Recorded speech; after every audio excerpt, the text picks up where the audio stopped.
Coronavirus au Salvador, le confinement prolongé jusqu'au 6 juin, malgré l'opposition du Parlement.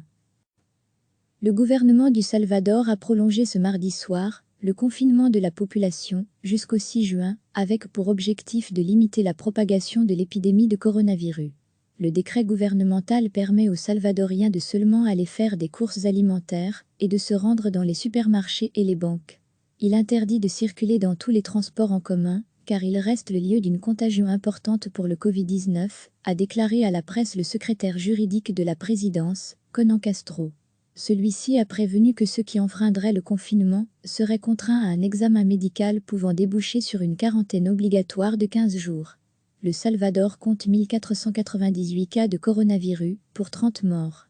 Le confinement avait été décrété pour la première fois dans ce pays d'Amérique centrale le 21 mars. Lundi, le président Nayib Bukele avait prévenu que le redémarrage progressif de l'économie, à partir du 6 juin, ne pourrait avoir lieu que si ses concitoyens respectaient strictement le confinement. Le chef de l'État avait essuyé un revers jeudi, quand le Parlement avait refusé de prolonger l'état d'urgence, qui se terminait dans la nuit de samedi à dimanche. Degré retrouvé, tout notre dossier sur le coronavirus, il avait donc choisi de le faire par décret, pour un mois à partir de dimanche, mais le lendemain, la Cour constitutionnelle avait déclaré ce décret nul et non avenu. La question était donc revenue devant le Parlement mardi, qui avait adopté une loi prévoyant des mesures sanitaires et la reprise de l'activité à partir du 4 juin. Mais Bukele y a mis son veto et chargé son gouvernement d'écrire un autre décret. Le gouvernement du Salvador a prolongé ce mardi soir le confinement de la population jusqu'au 6 juin, avec pour objectif de limiter la propagation de l'épidémie de coronavirus. Le décret gouvernemental permet aux Salvadoriens de seulement aller faire des courses alimentaires et de se rendre dans les supermarchés et les banques.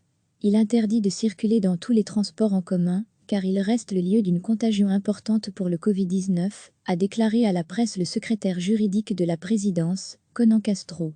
Celui-ci a prévenu que ceux qui enfreindraient le confinement seraient contraints à un examen médical pouvant déboucher sur une quarantaine obligatoire de 15 jours.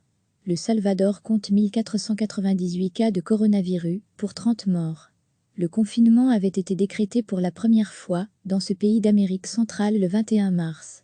Lundi, le président Nayib Bukele avait prévenu que le redémarrage progressif de l'économie, à partir du 6 juin, ne pourrait avoir lieu que si ses concitoyens respectaient strictement le confinement. Le chef de l'État avait essuyé un revers jeudi, quand le Parlement avait refusé de prolonger l'état d'urgence, qui se terminait dans la nuit de samedi à dimanche.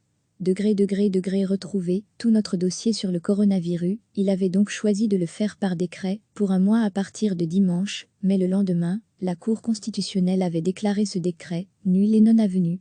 La question était donc revenue devant le Parlement mardi, qui avait adopté une loi prévoyant des mesures sanitaires et la reprise de l'activité à partir du 4 juin. Mais Bukele y a mis son veto et chargé son gouvernement d'écrire un autre décret. Cliquez sur s'abonner pour recevoir les dernières nouvelles.